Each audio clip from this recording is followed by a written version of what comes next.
un volet théorique et un volet pratique. On lance donc avec le volet théorique. Le plan de notre leçon est le suivant. En grand 1, nous aurons définition. En grand 2, nous allons voir les composants de la barre des tâches.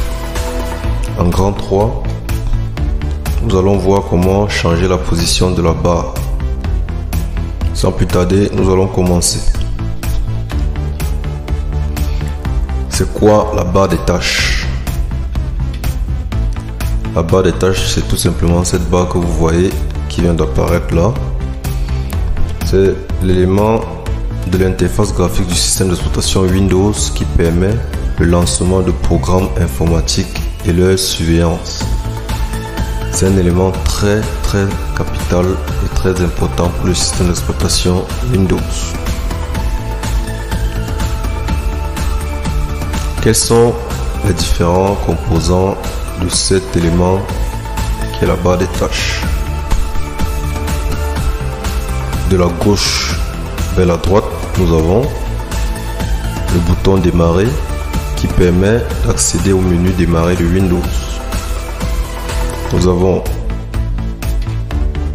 la barre de recherche qui permet d'effectuer une recherche dans l'ordinateur ou sur Internet. Nous avons le bouton de Cortana. Cortana, c'est l'assistant virtuel intelligent. Avec Cortana, vous pouvez effectuer votre recherche à travers la voix. Nous avons ici ensuite le bouton d'affichage des tâches. Il permet d'avoir un aperçu de toutes les tâches en cours. Ensuite, nous avons la zone des applications qui permet de voir les applications ouvertes et les applications épinglées. Les applications ouvertes sont soulignées d'un trait bleu, d'un trait blanc, comme vous allez le voir ici. Vous voyez, les autres applications ici sont des applications qui sont tout simplement épinglées. Donc, on les a graffées, on les a épinglées sous forme de raccourci. Toutes les applications que vous allez voir d'un trait bleu sont les applications ouvertes.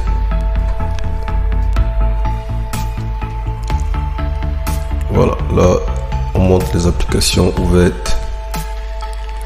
Ensuite, nous avons la zone de notification qui affiche principalement deux choses, l'heure et les petites applications. Là, nous avons l'heure ici et nous avons les petites applications du réseau, les petites icônes telles que l'icône de volume, l'icône du réseau, l'icône de la météo, l'icône de messages, de notification, ainsi de suite. Enfin, nous avons le bouton bureau qui permet d'un simple clic de réduire et cacher toutes les fenêtres et d'afficher directement le bureau. Lorsque vous cliquez ici sur cette partie de la barre des tâches, vous accédez directement au bureau. C'est une sorte de raccourci pour accéder directement au bureau. Là, nous allons voir comment changer la position de la barre de tâches. Pour changer la position de la barre de tâches, premièrement, il faut faire un clic droit sur la barre et cliquer sur paramètres de la barre de tâches, comme le montre, comme l'illustre l'image. Vous avez là, paramètres de la barre de tâches, vous cliquez dessus. Ensuite, il y a une fenêtre qui va s'afficher et on va se rendre dans la partie position de la barre des tâches, comme l'illustre aussi l'image. Là, ici, on va cliquer là. Enfin, la troisième étape, on clique sur en bas pour dérouler et on clique sur la position qu'on souhaite appliquer, comme l'illustre aussi l'image. C'est tout pour cette partie théorique. On va donc lancer avec la partie pratique. Nous allons juste résumer ce que nous avons fait en théorie. Nous avons dit que la barre des tâches a plusieurs parties, parmi lesquelles nous avons ce bouton démarrer qui permet d'accéder au menu démarrer. Ensuite, nous avons cette zone de recherche qui permet d'effectuer une recherche dans l'ordinateur ou sur Internet, la barre de recherche. Ensuite, nous avons ce bouton qui permet de parler à Cortana. Cortana qui est cet assistant virtuel intelligent dont vous pouvez parler à votre ordinateur et l'ordinateur va effectuer des tâches. Mais pour ce faire, vous devez être connecté à Internet.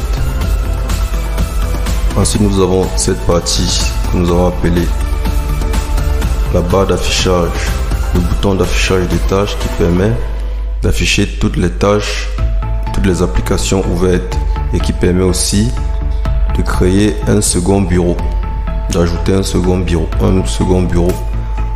Ensuite, nous avons cette barre, cette zone des applications où nous trouvons deux types d'applications. Les applications ouvertes qui sont soulignées d'un trait et les applications épinglées.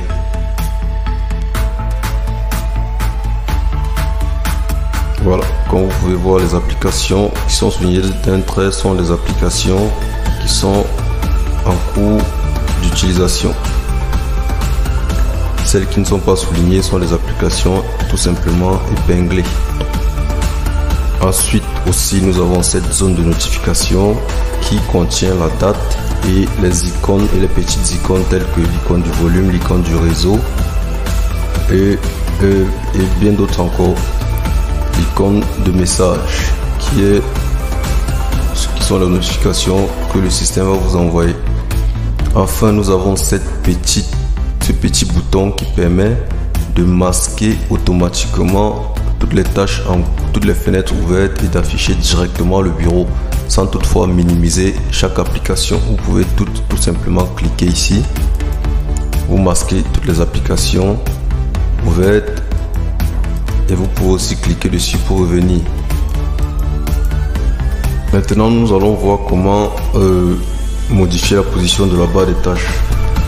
Pour modifier la position de la barre des tâches, c'est très simple. On fait tout simplement un clic droit sur la barre des tâches et on clique sur paramètres de la barre des tâches. On clique dessus. Ensuite, il y a cette fenêtre qui s'affiche. On vient ici. Vous allez voir position de la barre des tâches. Vous cliquez dessus. Position de la barre, vous cliquez dessus ici comme ça. Ensuite, vous allez voir gauche, en haut, à droite, en bas. Vous cliquez sur la position que vous voulez. Si vous voulez que ça s'affiche à gauche, vous cliquez là. Si vous voulez que ça s'affiche en haut, vous cliquez là. Vous voyez, la position change automatiquement. Si vous voulez que ça s'affiche à droite, vous cliquez, la position change aussi. Si vous voulez que ça s'affiche en bas, comme par défaut, vous cliquez. Donc c'est assez simple les amis. C'est tout pour cette partie pratique. C'est tout ce que j'avais à vous montrer aujourd'hui. Nous allons nous retrouver dans la prochaine leçon.